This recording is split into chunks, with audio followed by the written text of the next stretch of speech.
Monster Guys present a Yokai podcast presentation, bringing to life, through short stories and informative discussion, the strange, the beautiful, the whimsical, and the mystery of Japanese yokai.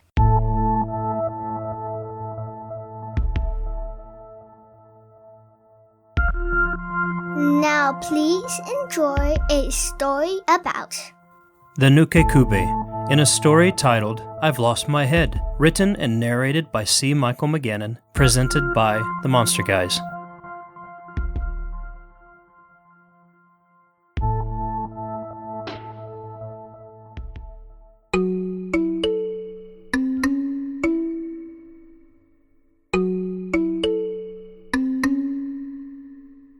Yokai was a madman, or at least the few that knew him thought him to be. He had been many things in life, and he had gained much wealth, and traveled alongside many companions. But those were other lifetimes, and the Yokai of this time had left his weighty past behind.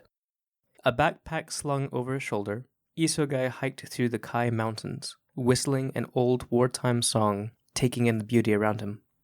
It should be said, Yokai was well aware of the reputation of the Kai Mountains. Demons, goblins, and ghosts alike permeated the area, preying on those unfortunate enough to live nearby. In his wandering, Yokai came to a strange house. It was strange in the fact that it seemed so normal in this dangerous and troubled region. Its warm, inviting presence amused Yokai, and he passed it readily, more willing to spend his night under the treetops and the monsters they undoubtedly hosted. He continued whistling his wartime tune, gray hair blowing carefree in the breeze. But the sun had already started to set, and Yokai was on the lookout for a place to rest his head. So, when he heard the sound of an axe against wood, he went to look for company, quickly finding a man hard at work gathering logs. The man jumped in fright, clinging to his axe, dull though it looked. "Goodness me, who are you?" "A simple wanderer," said Yokai. "Who are you?" "A simple woodcutter." The two men watched each other for a moment, wary of the other, before Yokai let out a hearty laugh. "I am sorry. I forget. These woods are said to be dangerous, after all. I'll leave you to your woodcutting." "No, wait. Forgive me. I can see that you are a simple traveler, and not a demon. Forgive me, but no goblin or demon would disguise himself so casually as you are dressed. But why would you come this way? Surely you are on a journey of some importance." "Not at all. I wander, that is all. My name is Yokai." "Takahashi, a pleasure to meet you. As a resident of this area, I can't simply turn a person away, I suppose. There's no telling what would happen to you when night falls. My house is a humble thing, and I'm afraid we do not have much food to share. But it is a safer place than any within miles, I can assure you." "Thank you," said Yokai with a smile. "That is very kind of you. Here, let me help." Together the men set off, Yokai following Takahashi, and helping to carry the bundles of wood. Yokai was hardly surprised when they came to Takahashi's house. It was the same cabin that he had passed earlier, seeming even brighter and friendlier than before. "This is it," said Takahashi, taking the lead inside. Several people were inside, reclining by a fire. They rose with excitement and some surprise at the sight of a guest. It was not often that people came this way, Yokai surmised. "You are welcome here," said Takahashi. "I would prepare a great dinner for you, but our funds are low right now, and the last few days we have had nothing but water and some sake to get by with." Yokai sympathized with the man. "How unfortunate. It seems strange. Your home is very nice, yet you find yourself in hard times." "It's true. My friends and I used to be quite important people to a landowner not too far from here. I fought to protect the region and was well known for it." "Ah, a fellow soldier." Takahashi smiled. "Yes, always nice to meet a kindred soul. Sadly, I let the fame get the better of me. Sake and women, Yokai. They are a horrible combination when you lack self-control, such as I did. I am saddened to hear this. I will say a prayer for you and your friends here." The group looked at Yokai with some confusion. "You would pray for us?" asked Takahashi. "For a time, I lived among Buddhist priests and learned some of their ways, some of their prayers. Perhaps I can bring this house some fortune and good karma. After all, you took me in, so while indulgent, I cannot see you being a horrible soul." Takahashi seemed ashamed. "You are too kind, but I thank you. Please, make yourself at home." True to his word, Isogai stayed awake for some time that night after the others had gone to sleep. In his guest room, he had taken from his backpack a paper lantern and prayer beads. He watched the shadows carefully that night while reciting mantras for the good health of his hosts, ears pricked for any unusual sound. For, thankful as he was, Isogai suspected that not all was as it seemed. It was late that night. Isogai had not yet slept, and now he rose from his prayers, deciding to go out into the house of the woodcutter. From his backpack he pulled a hanbo, a wooden staff a little over a foot in length, and slid open his door, stepping carefully into the shadowy hallway. As he had suspected, Isogai soon found himself in a house of horrors.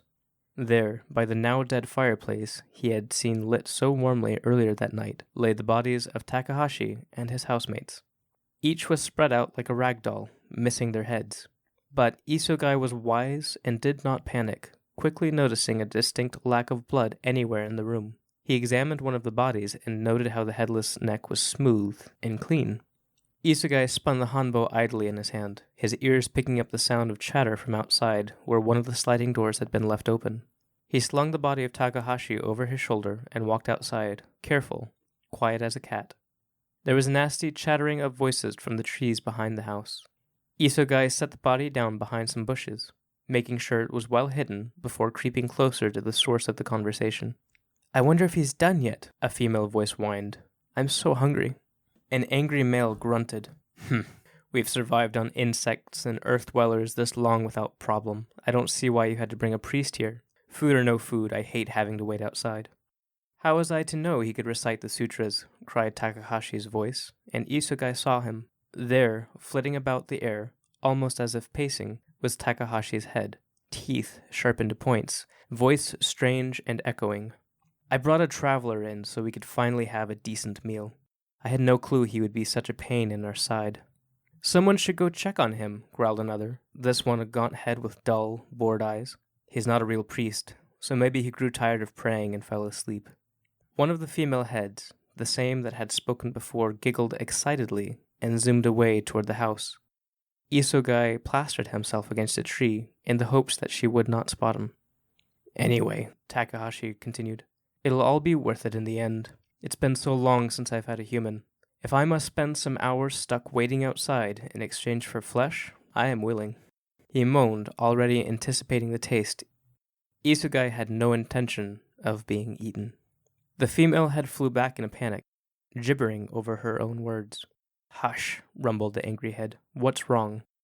"The Wanderer, he's missing, and Takahashi, your body is gone too." At that, Takahashi screamed in rage, a cry like several men and women weeping and wailing. It caused Isogai to stumble back, stunned, crashing into the sticks and leaves on the ground. Suddenly, each of the floating heads snapped to look at him, the whites of their eyes eerily just visible in the night's darkness, trained on him, silent as the grave. "There you are," snarled Takahashi. "Where is my body?" Each head began to gibber and wail, but Isogai was a man of strong will, and he dared not let his fear paralyze him again. A head flew at him, its mouth opened unnaturally, teeth ready to tear into his neck, but he swiped it from the air with his hanbo, feeling a satisfying crack of the wood against the monster's skull. All pandemonium broke then and there, as every head darted for Isogai. In times past, he had survived even worse than this, and now he struck again and again at the heads, narrowly avoiding death and crippling pain several times. At some point he struck one of the heads so hard it flew into a tree, and he glanced at his hanbo, seeing a few sharp teeth embedded in his weapon. The heads relented, still screaming, now with confusion and frustration in the midst of their hellish voices. They flitted away, leaving Isogai, all except for Takahashi. "Where is it?" the woodcutter continued to scream. "Where is my body?" He flew forward, sharpened teeth gnashing. Isogai said nothing, barely able to keep away from this last head, for he knew what the creature was, a yokai called a Nukekubi, and he also knew that if a Nukekubi could not find its body again, it would eventually die. "I've prayed for your good fortune, but I don't believe that will be enough to lift this curse, you wretched thing." Isogai took one large swing with his hanbo but missed, Takahashi dancing around it. The evil head flew forward, ready to sink its teeth into Isogai's neck. But Isogai stepped out of the way, letting the woodcutter bite into a tree instead. He smashed it across the back of the skull one last time, and Takahashi's head fell to the ground, dead as far as he could tell. He walked back inside the house, amused once more that night. Inside, the other Nukekubi had just finished reattaching themselves to their bodies. They took one look and, terrified of the man, ran away, their faces pulpy and bruised from his hanbo. Isugai's stomach growled, and he sighed, feeling much more at peace with the state of the house.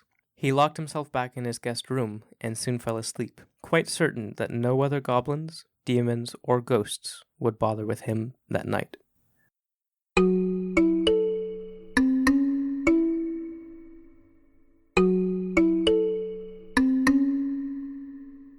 The Nukekubi, the dangerous yokai. Yes, very much so.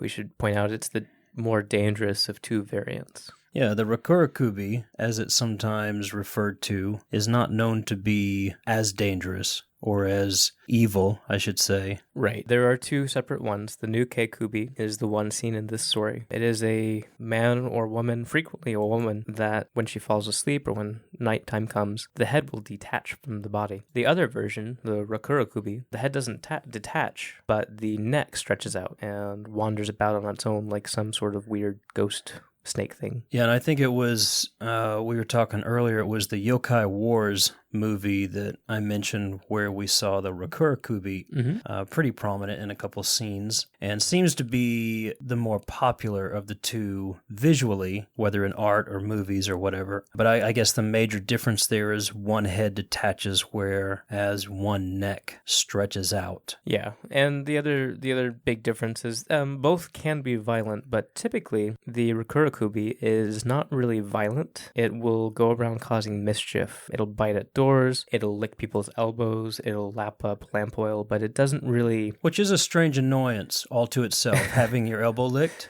Yeah. Just kind of like one of those ticks that you feel like you've got and you just constantly want to swat at it or something. Yeah, I think, especially because these things happen at night, I would probably freak out. These yokai have such strange and hilarious nuances at times. Oh yes, this one does. Yeah, and licking the elbows to me would be a very strange nuance to to have to deal with. Yeah, for sure. But yeah, the Rakurakubi is, just more mischievous. And a lot of times people don't even realize that they become a Rakurakubi. And the Nukekubi has a thirst for blood. Yes. Quite a bloodthirsty and vengeful ghost. A lot of people consider it a vampire because they do...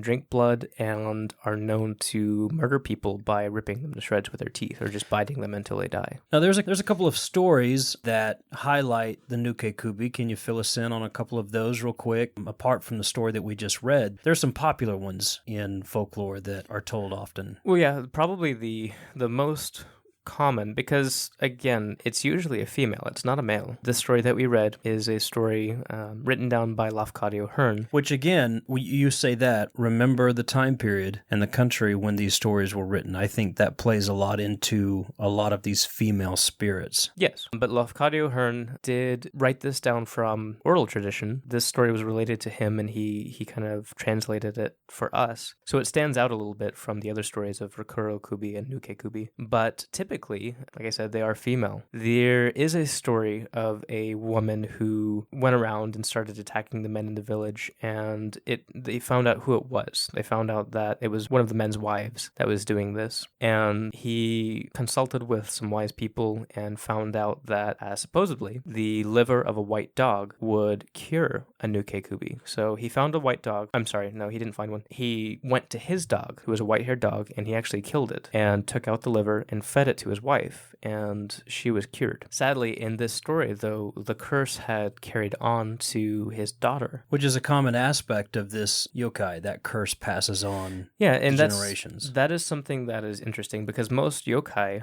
are, sandals or lamps, right. or if they are people, then, they're usually dead. So it's not typically a curse that passes on. It's just you become this thing and you say that thing. But in this story, the curse actually passed on to the daughter. And this time, the monster would actually go around killing the white-haired dogs in the town, so they couldn't, kill and get So there would be no cure. Right. So yeah, that's actually another common story of the Nukekubi particularly. I would say there are probably more stories of the Rokurokubi, but specifically that's one for them. Well, and the other part of this is a way to cause the Nukekubi to die is to steal the body so that the head cannot find it, and then eventually it will pass on. Which is interesting. You see that a little bit in the story. The original story that this was kind of inspired by says, or it goes so far to say that the head, when it goes back to find this body and sees that it's missing, will actually fly around in frustration and beat itself upon the floor before dying in exhaustion, which is, I guess, tragic, but at the same time, it's kind of funny in my head to see this head bashing itself against the floor. I would like to point out that, although not necessarily Japanese monsters, in the Philippines and in Indonesia, you have a few different creatures that are very similar, and they will separate from their bodies, or they'll separate their bodies from their leg and fly around, and they have a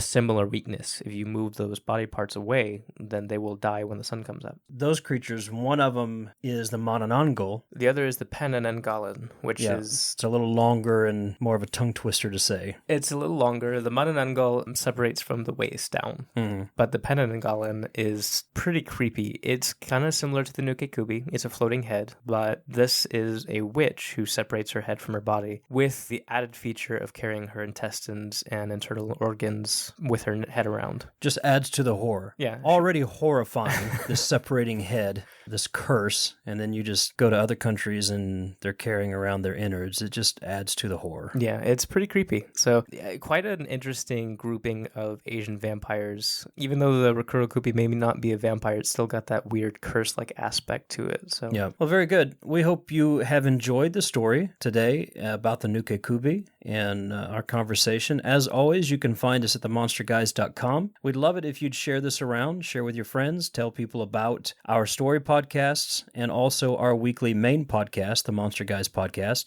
You can find us on Facebook, Twitter, Instagram, at The Monster Guys. We'd love to hear from you and continue this conversation, especially if you're a yokai lover with our Yokai podcast. You'll notice that right now, the Yokai podcast and the Fairy Tales podcast are rotating every other week, and there's a reason for that. We're separating these podcasts out into their own feeds and preparing to launch them in their own websites and their own feeds so they can get the dedicated attention they deserve for the groups that want to hear them regularly. So we thank you for supporting and sticking with us. It's always a privilege to share these stories and conversations with you. Again, we'd love to hear from you. Hang out with us online, give us your feedback, subscribe to us on iTunes, leave us a review if you will, and until next week, just if you see a floating head, go the other way. Or carry a big stick. Or carry a very big stick. Thanks everybody. Good night.